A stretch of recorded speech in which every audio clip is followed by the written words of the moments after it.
What is Ghalibaf's move, in your opinion? What can he do here? He tried, one thing before you answer, he tried to get the Paidaris. They're rebelling against him. He's frustrated at that. And now that Not all of Kharazi, them. this mullah guy, not all of them, but now that this Kharazi guy saw that there's some political space, he's grabbing onto it. So if I was Ghalibaf, this is what I would do. Ghalibaf, pay attention, take notes, okay? I would celebrate this.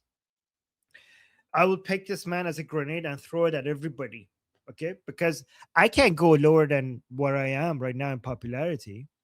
So this is what I would do. So I will take this man. I would like, oh, this is a grenade. It's a pretty good grenade. I like it. Let me throw it at the supreme leadership and the IRGC, because I'm already, when it comes to soft power, I'm already maximum. I have already maximum damage against me, right? So let this person come and even everything out. Basically, make everybody go down to my level. Let's throw it like what? Yeah, go after the supreme leadership. Go at it. And go like, what about the IRGC? Do you want to also go at the IRGC? I would like that as well, right?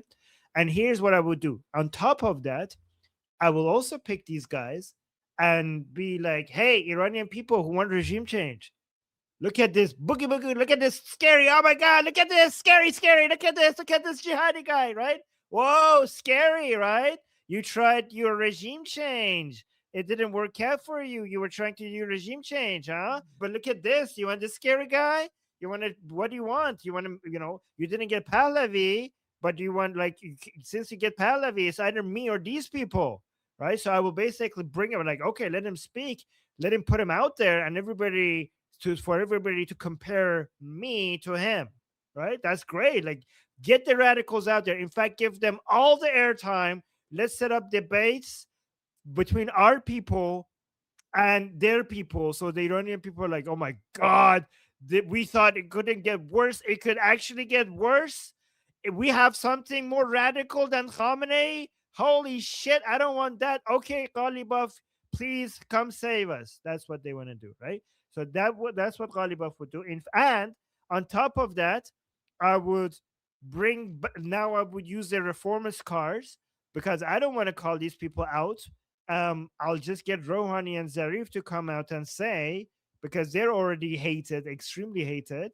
So make them come out and say, there are these radicals who think that if we escalate and have war, the Mahdi will come back. Oh my God. Like, you have somebody with the turban calling other people radicals and crazy because they are trying to escalate war to bring the Mahdi back.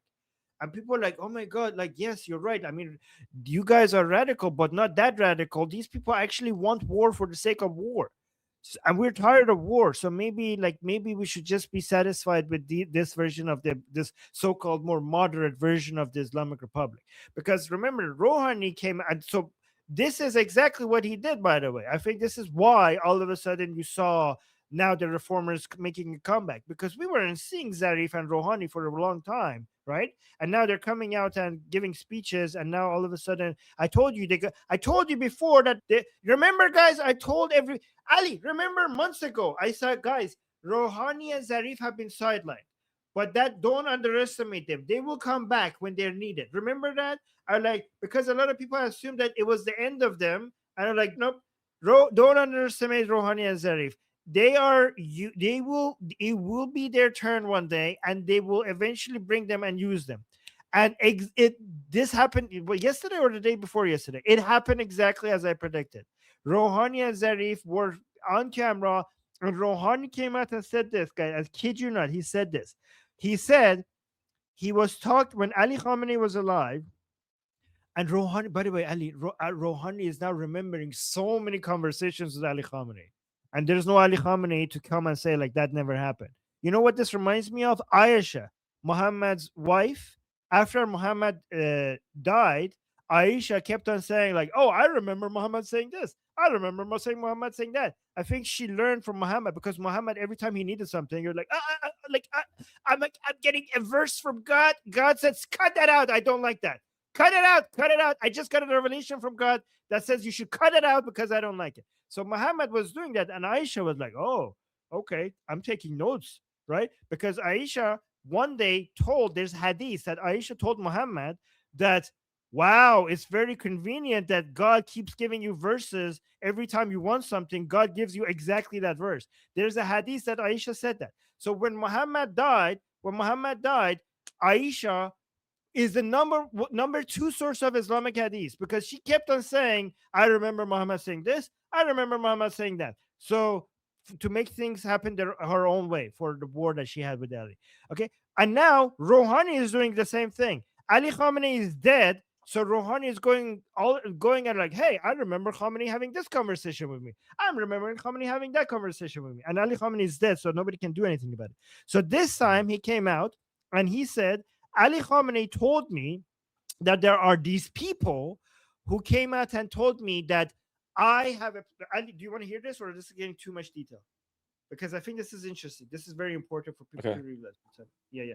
So Ali Khamenei said that there are these people that came to me and told me, Ali Khamenei, that they're going to build a stage, a giant stage in a square inside Tehran, with loudspeakers and big screens and everything. For what?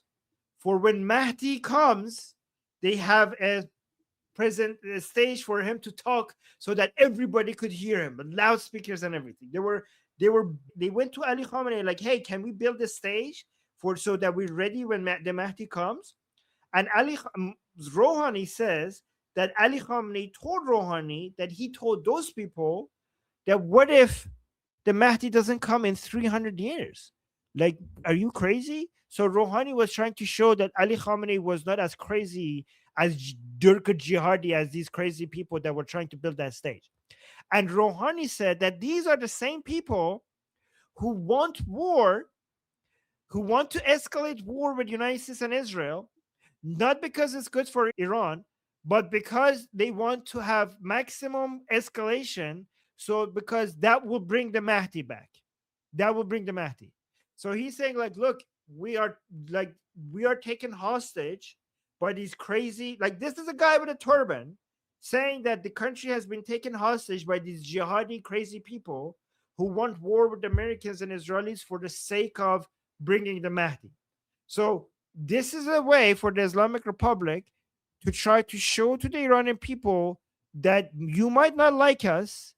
I know you guys like Pahlavi, but you're not going to get Pahlavi. That's their message. So it's either us or these jihadi crazy people. So you better pick us.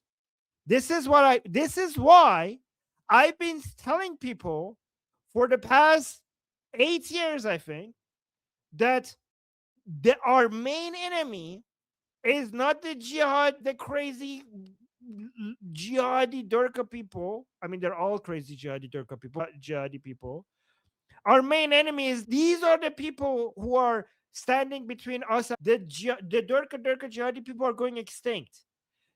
We call this skin shedding. Like a snake that sheds its skin. Molting. The Islamic Republic is trying to do skin shedding and survive. And this is why I say our main enemies within the Islamic Republic is Ghalibaf, Araghchi, Rouhani, Pezeshkian, Javad Zarif, and Khatami. Does that make sense, guys? Let me know. But one quick question. Are they on the revenge and the Mahdi thing? Are they like, that's a later thing? It comes later? Yeah, they're like, Okay. They're like, yeah, Okay. inshallah, one day. Like Okay, gotcha. Yes. Okay, I get it. Well, here's the good part. The US will never be okay with that Kharazi figure, for example, and what he represents. But that's a problem. No, that's a problem. Because because their version, they're doing pick me. Like, so Ghalibaf is like to the Americans, like, pick me. Look at these Kharazi people, pick me. And Rouhani is like, no, pick me. I will be a good boy. I would be like, I wouldn't go out all jihadi on you. We will be a good version of Islamic Republic. Look, kill these Vahidi people. I think somebody convinced Vahidi to come out and talk about nuclear bomb. I think somebody, I haven't been saying this, but I'm going to say it, okay? I think it is possible that somebody from the Ghalibaf camp convinced Vahidi right now to come and talk about nuclear bombs as a way to scare the Americans to think like, look, These are the mother tuckers you're going to be dealing with if you don't pick us, right? So these are the pick me people within the Islamic Republic in the United States saying that this would be a better version of the Islamic Republic if you just remove all of these crazy people. You're insinuating that they're all coordinated, not united, but coordinated.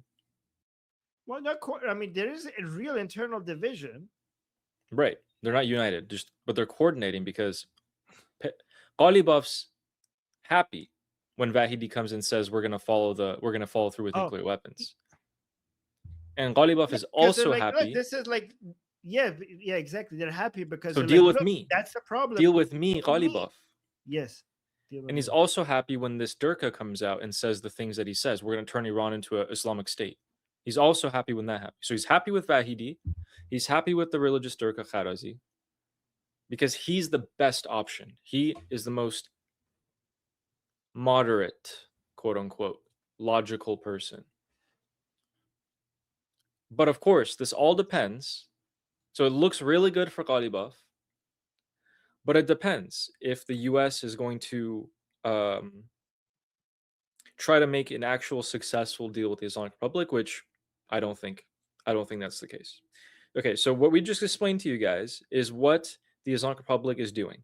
They're coordinating with each other, unknowingly or knowingly, and Ghalibaf still looks like the number one guy,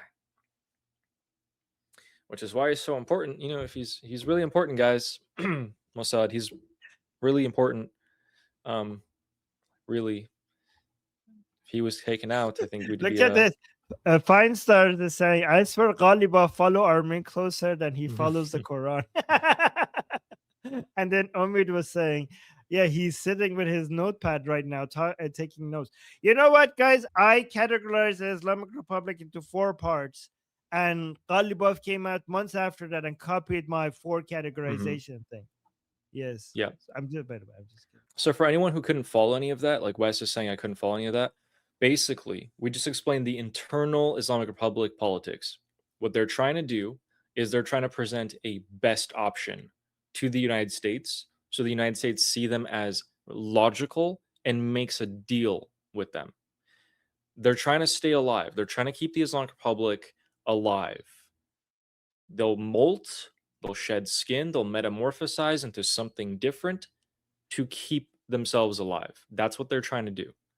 If you hear them threatening about nuclear weapons, you hear them threatening about becoming an Islamic state, that's so that the reformist, moderate faction in the Islamic Republic seems like the best option for the US to make a deal with.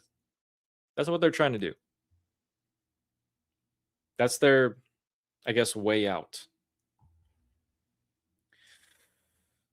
My name is Armin Navabi. I'm an Iranian political analyst with decades of experience fighting the Islamic regime inside and outside of Iran. Make sure you follow me for more, and also make sure you join our discussion group. I'm there almost every single day. Come talk to me there and the rest of the people there in our group calls. It's a great place to meet and talk to people who like talking about politics. The link is in the description and or in the bio. You could also get there by scanning the QR code on the screen. See you there.